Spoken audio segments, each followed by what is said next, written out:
Afghans are flooding to Kabul's airport, eager to board flights and escape the country. The Taliban now controls Afghanistan. The nation's president has left, and Western countries are rushing to evacuate people. If Afghanistan is to be rescued, I truly believe it will be by the women like yourselves here today. Following the Taliban's return to power, many women in Afghanistan are living in fear. Women recall how the regime's strict religious laws once halted them from going out alone and barred women and girls from attending school.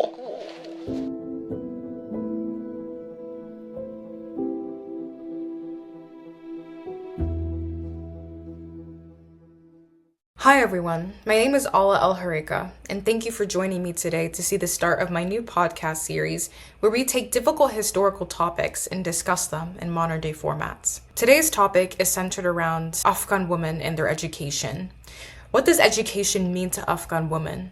And how has Afghanistan's history of colonialism and imperialism shaped what it looks like today? Stick around till the end, and we'll be sure to discuss this in great depth. What does it mean to steal a future?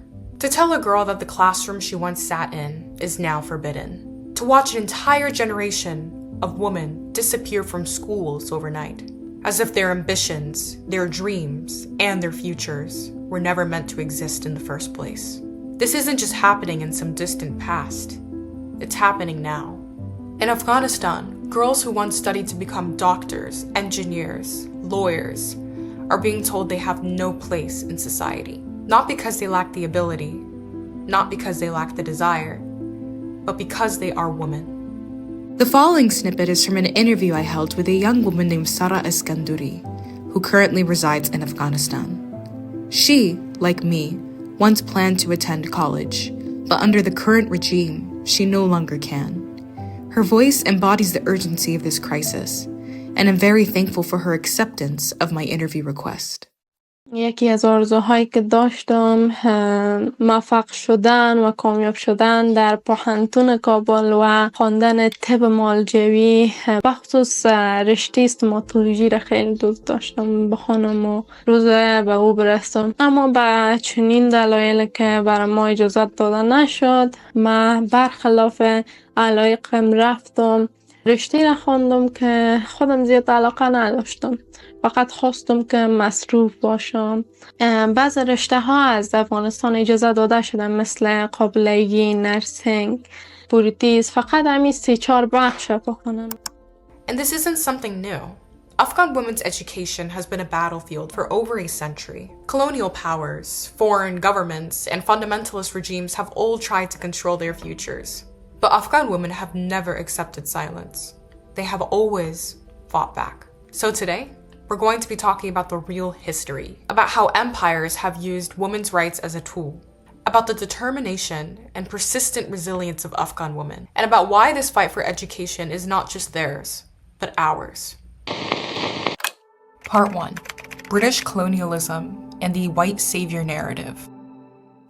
If there's one thing empire does well, it's rewriting the narrative of who needs saving. The British never fully colonized Afghanistan, but that didn't stop them from acting like they controlled it. They painted Afghanistan as a land of barbaric customs, where women were oppressed and the country was in need of civilization. But here's the truth.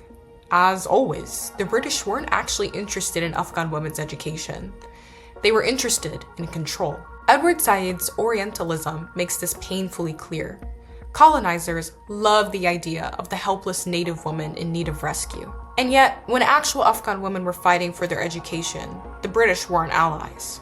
In fact, they actually fueled conservative backlash to keep Afghanistan more unstable. Look at Queen Soraya Tarzi, one of the first champions of women's education in Afghanistan. She built schools, promoted co-education, and even encouraged Afghan women to unveil themselves as a symbol of modernization. How did the British react though? They fed into the outrage, describing Afghanistan as too primitive for reform. This isn't just history. This is a pattern. When colonizers have spoken about saving women, what they've really meant is controlling them. Part 2. Soviet imperialism and liberation through occupation. Fast forward to 1979, and it's the Soviet Union playing the savior.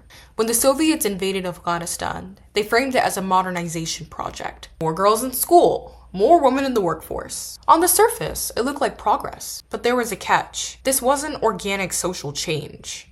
It was occupation. Fanon's A Dying Colonialism warns us that colonizers love to impose liberation as a way to justify their control. The Soviets weren't educating Afghan women because they believed in their potential. They were using them as pawns in a larger ideological war. And Afghan women paid the price. The Mujahideen, armed by the US, fought back against Soviet influence. And in the process, women's rights to education and so much more became collateral damage. Schools for girls were burned. Teachers were murdered. Women were forced back into their homes, not because Afghan society rejected education, but because war turned it into a symbol of foreign rule and the oppressor at hand. Once again, Afghan women were not just fighting the Taliban. They were fighting for the right to define their futures, free from the grip of empire. Part 3. U.S. intervention and the War on Terror. And then came 2001. Another foreign power, another war framed as a mission to save Afghan women. President George W. Bush stood before the world and declared that the fight against terrorism is also a fight for the rights and dignity of women. And just like that, Afghan women's suffering was turned into a justification for military invasion. But here's what history won't let us forget.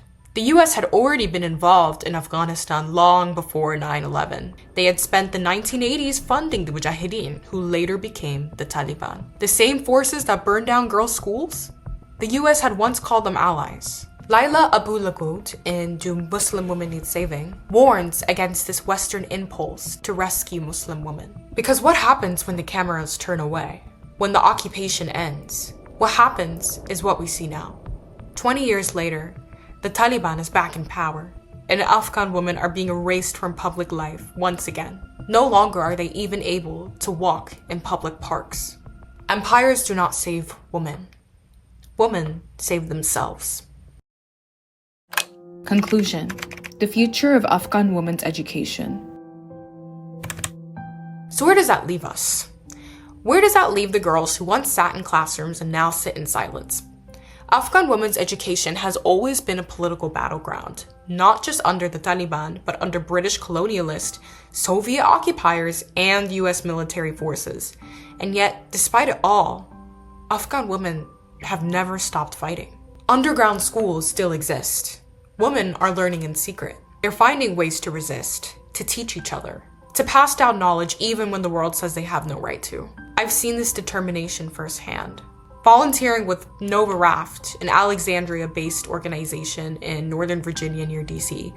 In the past year during my medical leave, I've tutored Afghan refugees, helping them reclaim the education that was once stolen from them. I've heard their stories, the whispered dreams of girls who wished to become doctors, engineers, change makers, some even chefs, but now have to fight for a future they should have already had. One of my students once said that she dreams of going to Harvard, but that her English is 50-50 and she'll never make it. It became my goal to tell her every single day that we can make it 100. But it wasn't always easy for me to say that. I did go home at night and think to myself, how do I help someone who lived in a system where everything was designed to break her? And now she's years behind. Education, of course, was something that she was wrongfully stripped of. And every decision that had been made up to that point was not hers. So the question is not just about what's happening in Afghanistan. The question is, what are we going to do about it? Because Afghan women don't need foreign intervention to save themselves. They need the world to recognize how they placed them in this situation in the first place. They need us to stop looking away. We can do this by supporting organizations like Women for Afghan Women and Nova Raft. Women for Afghan Women is a grassroots organization dedicated to protecting and empowering Afghan women and girls through education, advocacy, and direct support. While Nova Raft provides critical mentorship and tutoring for Afghan refugees, helping them reclaim the education and opportunities stolen from them. We can fight for policies that prioritize Afghan women's rights here in the US. It's so very important that we do not let this issue fade into silence. Because the fight for education in Afghanistan is the fight for the future, and it cannot be erased. این هست که تا دیر وقت اقسام نمیمونه. اون زمانی که یک محدودیت که باطل باشه اصلا در حق جور نبیه، حرف از قرآن و حدیث نباشه، حرف از خدا نباشه، او روز باطل خواهد شد. انشالله باورش دارم. Hi everyone, it's Alaa, and to end this podcast, I wanted to leave off with a closing remark. As the wonderful Sara Skanduri said, these restrictions are not divine. They are the remnants of colonial divisions, Cold War interventions, and political regimes that exploited Afghanistan for strategic gain. The suppression of education, especially for women, is not tradition, but rather used as a tool of control, reinforced by decades of foreign influence and internal strife. To move forward, Afghanistan must reclaim its own narrative, one that centers knowledge, agency, and the right to self-determination. Thank you for joining me once again, and I hope you're able to stay informed, engaged, and curious.